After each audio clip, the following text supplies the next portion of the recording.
Podľa internetovej encyklopédie je grafity umelecký spôsob písania sprejom na múry a veľké betónové plochy či na vagóny. Väčšina ľudí to však považuje iba za vandalizmus. A to si ešte predstavte, že sa grafity objaví na vašom dome alebo paneláku, ktorý ste len pred pár dňami dali zatepliť a vymaľovať. Tedy by ste tomu grafitiákovi chceli v lepšom prípade dolámať ruky, že?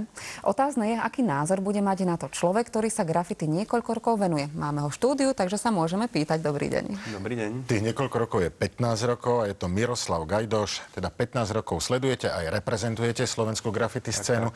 Predpokladám, že vy budete tvrdiť, že graffiti je umenie. Ja mám práve taký osobný názor, že graffiti je umelecký vandalizmus. Dá sa taká škatulka povedať, lebo určite je tam určite prvok umenia, lebo naozaj to chce technickú zdatnosť, sa naučiť robiť tie rovné čiary a vymalovať určitú plochu, aby sa na to dalo aj pozerať v úvodzovkách. A na druhú stranu sú stále jedinci, ktorí v tom ani nie, že vidia, alebo presne ako povedala vlastne kolegynka, tá garáž pomalovaná asi nie všetkým povolí, čiže ten prvok vandalizmu tam je vždycky.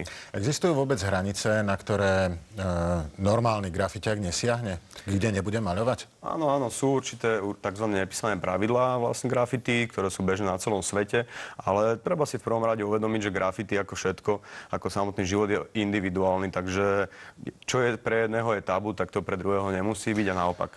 Súkromný majetok zjavne nie je tabu, ani v tých pravidlách. Jasné, tak ono, verejné priestranstvo je preto verejné, lebo vlastne dá sa tam dojsť a neexistuje tabu, dá sa povedať v grafity. Mnohí Slováci totiž... Aďa? Mám otázku, ale tá počka kľudne. Ja som sa chcel povedať, mnohí Slováci to totiž vidia aj na svojom súkromnom majetku. Jasné. A ty myslím, že iný názor ako vandalizmus nebudú mať. Ťažko si viem predstaviť, že teraz začne hodnotiť, či je to umelecky fajn, alebo nie, celkom sa mu to páči.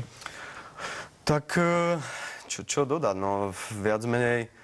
Tam sú samozrejme určité pravidlá, ktoré pre jedného je napríklad aj ten podpis obyčajnou čmáranicou a pre druhého to môže byť prvok kaligrafie, typografie a tak ďalej. Že naozaj tí ozajstní v úvodzovkách umelci dokážu tým sprejom vyčarovať takzvanú linku, ktorá ako my, povedzme, dá sa povedať, ľudia, ktorí sú datní, tak vidia v tom naozaj veľký kus umenia. Fakt vypísať vlastne, aby to malo ten švih, aby to malo tú dynamiku. Naozaj hovorím, že tam už sú totálne, nič. Aďa sa hlási. Mne sa to napríklad páči, podľa tie škaredé sivé budovy na tých sídliskách, to by ste sa nemohli dohodnúť s majiteľmi, že teda čo by ste tam urobili, že možno by boli od dve strany spokojné, či pre vás už to potom nemá ten adrenalín potrebný? Nie, viac menej to nie je absolútne o adrenalíne. Častokrát je to skôr problémom byrokracie. Vlastne dlhoročný problém je vôbec vybaviť od mesta, alebo teda od... teraz neviem presne, komu to patrí, ale mosty, napríklad bratislavské mosty sú všetky ilegálne, čo vlastne aj cez to všetko sú všetky síce pomalované, ale je to trošku ako cestné mi to príde, že tam by práve mali byť tie galérie, tam vôbec... Ja som že bol výborný ťah počas majstrovstiev sveta v hokeji, že vlastne ste mohli grafitami upraviť tie úplne hrôzostrašné podchody. A podľa to bol pekný efekt, aj sa to ľuďom páčilo, tam asi nemali nič proti tomu, samozrejme sa tiež nepáči, keď sa niekto podpíše, no a čo teraz? Ale pekný obrázok nejaký vyjal, to podľa mňa iba spríjemní tie škaredé. To samozrejme súhlasíme, len opäť je tam problém, by som povedal, v byrokracii viac menej. Dá sa povedať, že ten podchod bol veľmi pekné PR pre mesto a pre akciu, ktorá prebiehala, ktorá urobila pekný reprezent pre celú krajinu, o to pokoj, ale napríklad writeri žiadali od mesta práve ako protihodnotu alebo ako otvorenie nejaké diskusie, nejaké spolupráce a ponúknutie nejakých voľných plôch, samozrejme. Ďalších priestorov. Áno, ďalších priestorov, ktoré bohužiaľ už tam už tá diskusia skončila. Aďa to ale naznačila, to je ten adrenalín. Mne sa nechce celkom veriť, že tie legálne plochy takých tých klasických grafiťákov naplnia.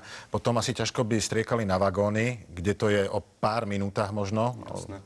Viete, čo to je opäť individuálne. Viac menej... Netreba to hádzať do nejakej škatulky. Ten istý človek, ktorého môže baviť ten adrenalín, povedzme na tom vlaku, lebo má určité špecifika. Viac menej ten vlak zase cestuje po celej krajine a je to taká vlastne galéria na kolesách, dá sa povedať. Tak ten istý človek môže v kľude cez deň študovať Vysokú školu výtvarných umení a večer doma malovať trebárs na plátno, ktoré potom predáva v galérii. Čiže jedna vec je to, že môže to byť ten istý človek a opäť druhá strana karty, nemusí byť absolútne ten istý človek. Aký je typický slovenský grafiťák? Teda aký má vek? Kedy z toho vyrastie?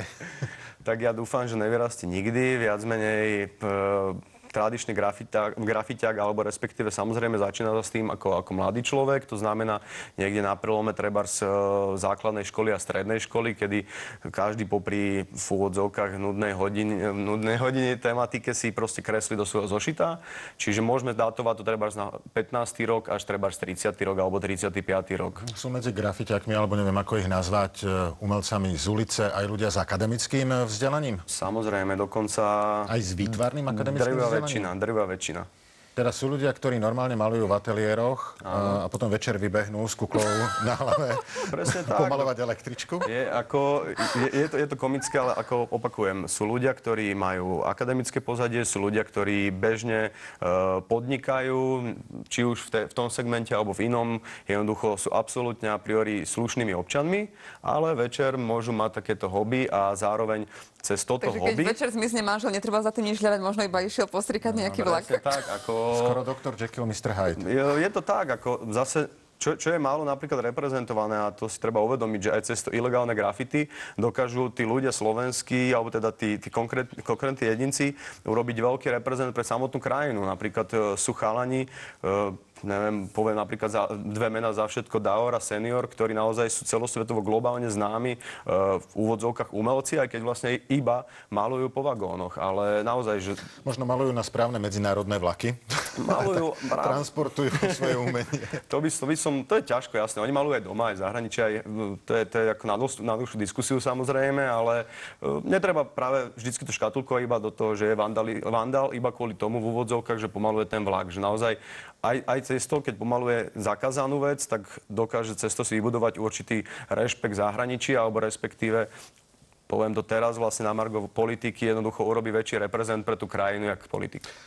Veľmi pekne ďakujem za informácie, aj keď si osobne myslím, že sme nikoho nepresvedčili z tých, čo majú pomalovanú garáž alebo rodinný dom. Súhlasím. Ale keď tam majú pekný obrázok, tak prečo nie? Ale ukázali sme pekné veci. Ďakujem. Ďakujeme, to bol Miroslav Gajdoš. Ďakujem. Ďakujeme pekne.